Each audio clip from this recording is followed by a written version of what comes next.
A renewed focus on security, trade and public health from leaders across the African continent. More than 30 heads of state and government took part in the two-day African Union Summit in Ethiopia's capital. Leaders urged more to be done to ensure free trade and promote fair credit rates for African countries. Many called for solidarity in order to tackle the region's most pressing concerns. I'm joined now by Hermela Aregawi, an independent journalist currently focused on Ethiopia. Thank you so much for your time. Now, African leaders are meeting in Addis Ababa they've met rather, to try and jumpstart this faltering trade deal. Were they successful, and what was the approach that they took? Where were the weak spots in this deal? Hi, Sally. It's unclear if they've made a lot of progress in this African Continental Free Trade Area project. That's one of the dozen projects of the AU Agenda 2063. It's a very ambitious project that aims to increase the amount of trading that African countries do with each other. Right now, it's about 15% of goods and services are traded with each other, and they want to boost that significantly. But already before the summit, there were issues or disagreements on tariff reductions, so it hadn't really gone anywhere. A lot of these meetings are closed doors, so it's unclear if anything was signed that will actually move this forward. But I was a part of some of the events here in Addis Ababa, and there's a lot of talk about economic integration on the continent, Pan-Africanism in the economic sense.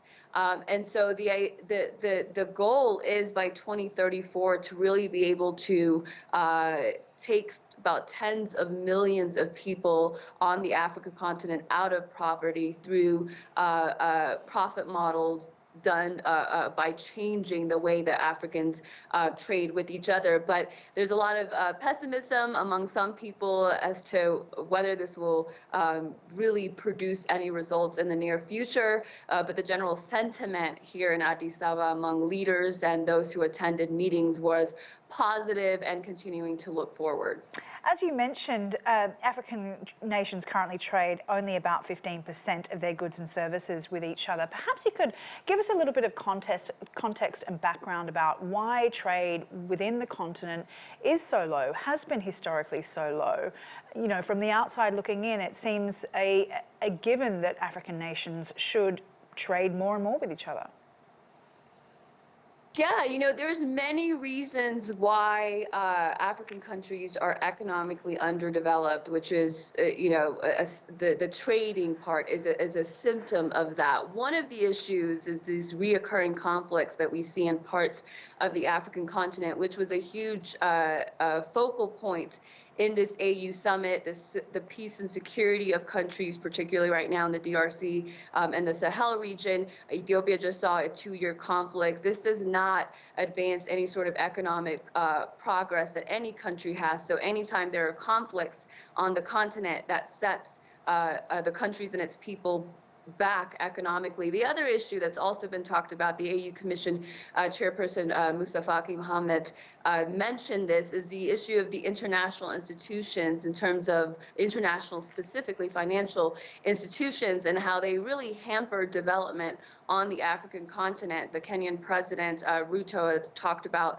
IMF and the World Bank and how there needs to be alternatives to those lenders. The BRICS model that China, Russia, Brazil, South Africa, and India are part of is something that a lot of African countries or African leaders or those in the economic sector do look to or hope to look to in the future as an alternative in terms of where to borrow money from in order to develop, because right now the way the international financial institutions are set up, they're essentially saddling these countries with debt, but it's not actually producing development. So there's conflicts, there's the international financial institutions, which really hamper development when they're supposed to aid development. And I think the issue of trade among countries is all a part of that. And I know that Rwanda's President Kagame has been trying to reform AU institutions in order to create some independence within the bloc. Now, in terms of leaders focusing on the continent's most pressing issues in regards to conflict security, the worsening food crisis, how are they tackling those issues? And are the international institutions also hampering those broader challenges, or is that something that's more isolated when it comes to external input, versus the financial challenges and wanting to keep things a bit more independent? It's always both, but when it comes to money, I think, the U.S. and the World Bank and the IMF really just do have a lot of power, and the way that they choose to engage with African countries, whether African countries like it or not, can determine whether they're able to develop. Of course, there's local issues. There's issues of governance, there's issues of policy and systems and corruption that are also to blame. There was a recent UN Trade Commission study that was done that found that $89 billion leave the African continent through illicit financial flows every year. That means there are partnerships between international or outside companies, inside companies, and then international and local leaders in which money is slipping through the tracks through corrupt ways, through illicit ways, and is not actually going where it's supposed to go. So that study shows you there is working together of powers both on the continent and outside the continent that is a part of why Africa continues to stay behind in terms of economic development. So interesting. Hermela, thanks so much for your time. Hermela Aregawi, independent journalist based in Ethiopia. Thank you.